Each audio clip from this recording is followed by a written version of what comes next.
Hallelujah, praise Lord. मेरे प्रिय भाई और बहनों, एक विश्वासी के जीवन में तीन चीज़ें बहुत ही ज़रूरी है। एक, वचनों को पढ़ना, दूसरा प्रार्थना करना, और तीसरा संगति, फेलोशिप।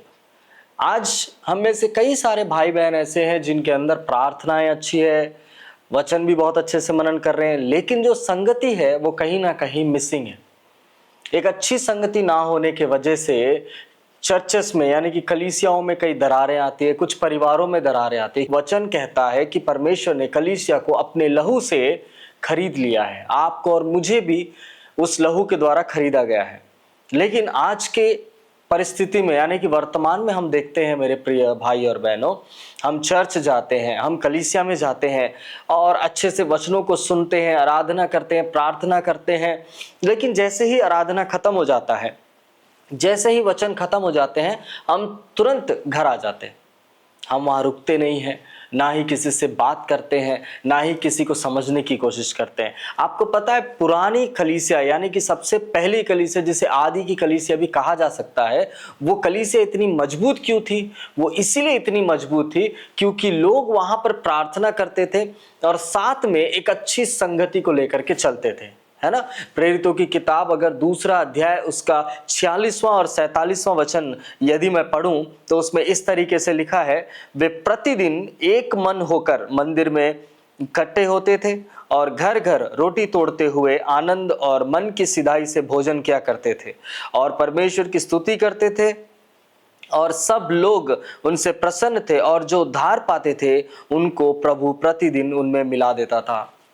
मेरे प्रिय भाई और बहनों, आदि की कलीसिया यानी कि पहली कलीसिया, वो कलीसिया जिसको प्रभु के दासों ने या चेलों ने, जो प्रेरित थे, उन्होंने मिल करके बनाए, उस कलीसिया में लोगों को आप देखेंगे तो वे सारे लोग एक मन होकर के प्रतिदिन, एक दिन दो दिन की बात नहीं कर रहे हैं, प्रतिदिन वे लोग साथ में बैठ के भोजन करते थे, एक दूसरे का हालचाल पूछते थे, मिल करके प्रार्थना किया करते थे। और जब इनको लोग देखते थे, जब इनमें प्रभु का प्रेम दिखता था, तो वो लोग भी आकर्षित होकर के आते थे और प्रभु उनको भी एक मार्ग दिखाता था और वो लोग प्रभु यीशु मसीह को स्वीकार के उनके साथ उनमें मिल जाते थे। कई सारी कलीसियाएं ऐसे हैं जो कहीं ना कहीं ठंडे पड़ते जा रहे हैं, कहीं ना कहीं निराशा में चले जा रहे हैं। उसका कारण ये है क्योंकि एक अच्छी संगति नहीं है, कलीसियाओं में एक अच्छा फेलोशिप नहीं है। लोग जो है, एक परिवार दूसरे परिवार के ऊपर ईर्ष्या, गुस्सा, क्रोध ये सब रख करके क्यों बैठा है? वो इसीलिए क्योंकि उस कलीसिया में एक अच्छा फेलोशिप नहीं होने की वजह से एक परिवार दूसरे परिवार को नहीं समझ पा रहा है, एक व्यक्ति दूसरे परिवार को समझ नहीं पा रहा है, उसको जानने की कोशिश नहीं कर पा रहा है ना। हमें आज एक अच्छी संगति की जरूरत है मेरे प्रिय भाई और बहनों। आपने कभी चूल्हा देखा है? उस चूल्हे में अगर 10 लकड़ियां साथ में जल रही होती है तभी वो लाल और प्रभावशाली होती है, लेकिन अगर उसमें से एक भी लकड़ी आप बाहर निकाल दीजिए या 2-3 लकड़ी को बाहर निकाल दीजिए, वो धीरे धीरे धीरे धीरे वो अपने प्रभाव को खो जाते हैं और वो बुझ जाते हैं, है ना। इसी प्रकार से जब आप कलीसिया से दूर हो जाते हैं, एक अच्छी संगति से दूर हो जाते हैं, तो मेरे प्रियो, आपका जो प्रभाव है, जो आपका आत्मिकता है, जो आपकी पवित्रता है, जो आपका विश्वास है, वो कहीं ना कहीं ठंडा पड़ने लगता है। क्योंकि आप प्रार्थना तो करते हैं, आप वचन भी पढ़ते हैं, लेकिन एक ऐसी संगति की जरूरत है जिसमें आप अपने उन वचनों को डिस्कस कर सके, मिल करके प्रार्थना कर सके। आपको पता है, जब आप समूह में प्रार्थना करते हैं तो आपकी प्रार्थना और कहीं ज्यादा प्रभावशाली हो जाती है। जब आप प्रार्थनाओं में रहते हैं, जब झुंड के साथ प्रार्थना करते हैं, तो वो एक ऐसा प्रकाश उत्पन्न करता है जिसे शैतान कभी देख नहीं सकता, और शैतान केवल उससे डरता है जो घुटने टेक करके प्रार्थना करता है, मेरे प्रिय भाई और बहनों। और बाइबल में संगति के बारे में यह भी कहा गया है कि अच्छी संगति जो है वो अविश्वास को दूर करता है। आजकल हमारे इस जमाने में यूट्यूब में कई प्रकार के अलग अलग तरीके के जो प्रचार है वो आ गए हैं। कोई कुछ कहता है, कोई कुछ कहता है, कोई कहता है कि प्रभु यीशु मसीह जो है पुत्र नहीं है परमेश्वर के, कोई कहता है कि वो सिर्फ भविष्यद्वक्ता है, और कोई कुछ कहता है। क्या ऐसी बातों को सुन करके कुछ लोग अविश्वास में नहीं चल रहे? कुछ लोगों के मनों में शैतान ने कार्य करना प्रारंभ नहीं किया?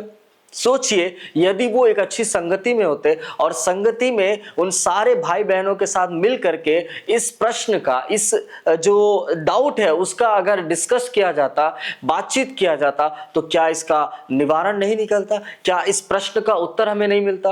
100% मिलता। लेकिन सोचिए फर्क कहां आ रहा है? फर्क इसमें आ रहा है कि वो चर्च आते हैं, शांति से बैठते हैं, सुनते हैं और चुपचाप चले जाते हैं।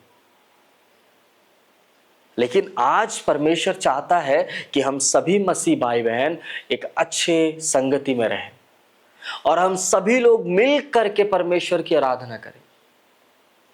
यहाँ पर हमारी संगतियां कुछ ऐसी है जिसमें जो बहनें हैं, जो भाई हैं, वो सब इकट्ठे तो होते हैं, लेकिन उस महत्वपूर्ण समय को, जिस समय में हमें कुछ आत्मिक बातों का मनन करना चाहिए, कुछ अच्छी बातों का मनन करना चाहिए, वहां पर हम उन बातों को छोड़ करके सांसारिक बातें, न्यूज की बातें, पॉलिटिक्स की बातें, इधर उधर की बातें, इस परिवार उस परिवार की बातें हम लोग करने लग जाते हैं, जिसके वजह से एक महत्वपूर्ण समय जो संगति में बिताना चाहिए उसे शैतान खराब कर देता है।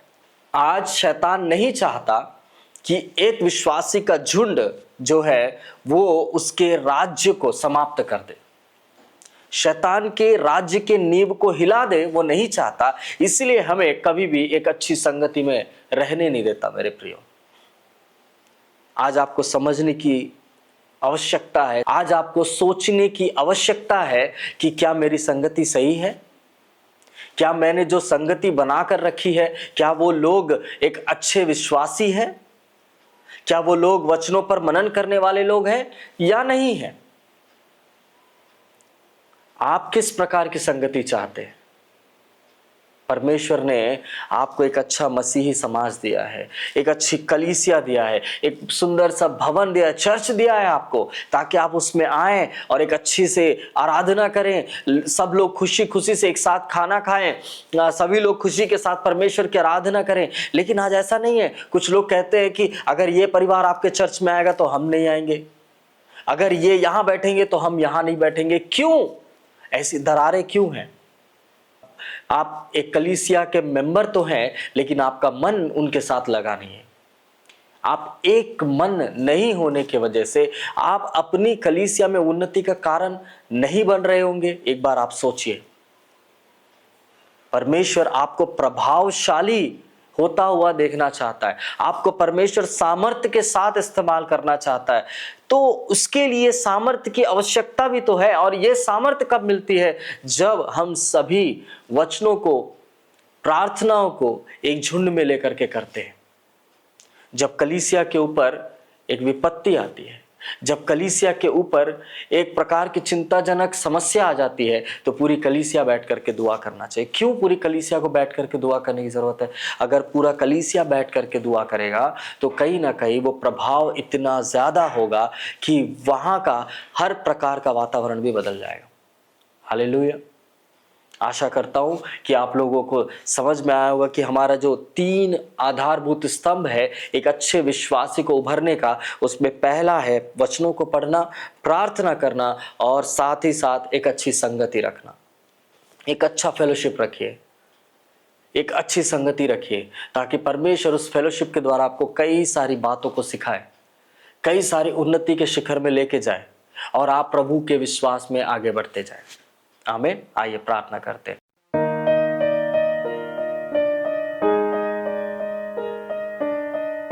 धन्यवाद मेरे परमेश्वर पिता, आज के इस वचन को जितने भी लोगों ने सुना है, प्रभु जी उन सारे लोगों को आशीषित कीजिए, ब्लेस कीजिए, ताकि परमेश्वर पिता वो लोग और भी आगे बढ़ चढ़ करके आपकी महिमा कर सके।